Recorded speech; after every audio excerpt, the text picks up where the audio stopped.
All right, Jenks, here is how the College Football Futures Board currently sits. To win the Natty, Ohio State is your favorite, plus 425. Oregon, 5-1. Bama, 7-1. Miami, 8-1. Georgia, 10-1. Oklahoma, which you probably will not be putting your money on, is 15-1. Texas is still 16-1. And Ole Miss is 18-1. Are these current? Texas is still 16-1? Yeah. I mean, I don't get them either. I think Texas is crazy overvalued. I think people are just looking for value. They're assuming that Arch will put it together. If you look at their schedule, I mean, if they went out, they have a chance. But are they going to beat Oklahoma? Are they going to beat Georgia? Are they going to beat Texas A&M? No, I don't think they are. But I think people are just looking for value and thinking, hey, this is the preseason favorite to win the national title. Now you can get them at 16-1. I would not bet it myself, but I understand why they're sitting there. And also I'm a little surprised at it as well.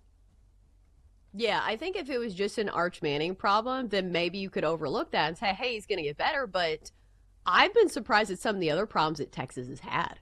Being pushed around on the line of scrimmage where both their offensive and their defensive lines have not looked nearly as talented as maybe we had thought. So I'm going to sit out the Texas one and maybe put my money elsewhere. But what other numbers jump out to you? Like for me, Miami at 8-1, Miami looks damn good. Their defensive line is absolutely, incredible. They've got a veteran quarterback in Carson Beck. What number stands out to you? It's not on the board right now, or is it? Oh, there it is. Oh, God, this pains me to say. Texas Tech at 25-1 is very interesting. I think they aren't quite at the level of an Ohio State or Oregon or Miami, but I'll tell you they're close.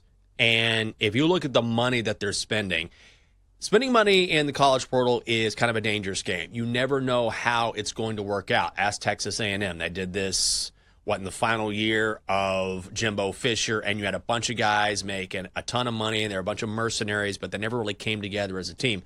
The opposite is happening at Texas Tech, where they brought in David Bailey and Skylar Gill-Howard, and Jacob Rodriguez is one of the best linebackers in the country. They got Baron Morton back last week at quarterback. And this is a team that, remember, they went into Utah and dominated one of the best offensive lines in the country. They haven't really been challenged yet. They go to Arizona State, and then who else do they host? They host someone else who I think is of significance here, but they don't really have a schedule in front of them that may hand them a loss. Like, they could absolutely go into the playoff undefeated. They're really strong at the line of scrimmage. They have great quarterback play. Like, Texas Tech is a real threat, I think, at 25-1. I think maybe they're a year away, but maybe they're not. I think this is a math problem because over at BetMGM, Texas Tech is minus 190 to make the college football playoff. So if you think they have a very good chance to make it to the college football playoff and their national championship odds are 25-1, because, think about it. When we play the futures market, it's not simply about hitting on plays. It's, hey, can they get to the championship game where we have one side of the coin at 25-1? You can hedge and make yourself a nice little payday, with those kind of odds. So I think maybe you can make a case on it there. But my question would be, okay, how good is Utah? I do think they're a very talented team, but a team that's fallen out of the top 25. And it's really going to be tough for us to know how good and how talented Texas Tech really is because they only have two teams that are ranked remaining on their schedule. They go on the road to Arizona State, like you said. Arizona State is ranked 21st, and they have number 18 BYU at home on November 8th. But is that talent really the level of the big dogs? So I think it's a big unknown, but that's why you're getting 25-1. Yeah, I think they're well coached. They're super talented. That defense can play with anyone in the country. And also it's relative, right? If you look at their schedule, okay, it's not the toughest schedule, but they've been handling their business. If they were squeaking by in sort of a mediocre Big 12 schedule, you say, I don't think these guys are ready for the upper echelon of college football, and maybe they won't be.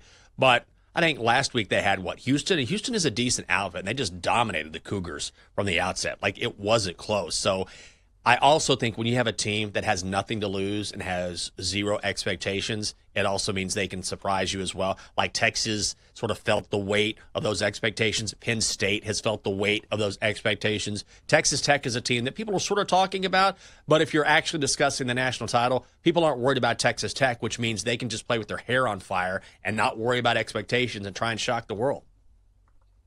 Right. A team that I do think is interesting, and you're not going to love this because they do have a big game this weekend, is Oklahoma. And we still don't know if John Mateer, their star quarterback, is going to play this weekend. I know you've always had the sneaking suspicion that, oh, it's a rivalry game. Surprise, surprise. He's back in the lineup. But Oklahoma has flashed some real top-end talent. At 15-1, when John Mateer comes back, do you think this is a championship contender? I don't think so. I think they're very good, but I think they have some warts. I think they're going to have issues running the ball against top 10 teams. I think my issue with Oklahoma is that as good as Mateer is, how did he get into this circumstance in the first place? They asked him to do a little bit of everything. And so that's all well and fine, but asking your college quarterback to do everything and play hero ball is a very dangerous proposition, especially against really good defenses. And the Sooners have a decision to make. I think they're probably going to try and play Mateer, and Brent Venables won't say either way because they do this every year. Oh, this guy's not going to play. He's not going to play. And then he plays. However, this is a weakened Texas team. Michael Hawkins Jr. looked good last week. And also, do you really want to put a quarterback in the game who's not 100% against his Texas defense, ask him to do everything, and then potentially risk the rest of your season? It's going to be very peculiar to see what the Sooners do. I feel like I didn't get your take on Miami, and we're running out of time, but man, Miami looks good. And I'm looking at their schedule. It feels like a very winnable schedule. It does feel like they are the team to beat out of the ACC, especially since Clemson does not look that great this year. Do you believe in Miami? Yeah, I do.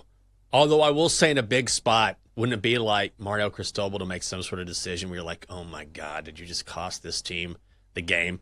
And I'm trying to warm up to the idea that Carson Beck can get it done. I feel like I'm waiting on Carson Beck to have a classic Carson Beck game where he just loses his mind and throws 2 or 3 really bad picks, but we haven't seen it yet. And also, look, who do they play? Their schedule is smooth sailing from here on out. So it's just a matter of being focused, making the playoff, and trying to win a natty.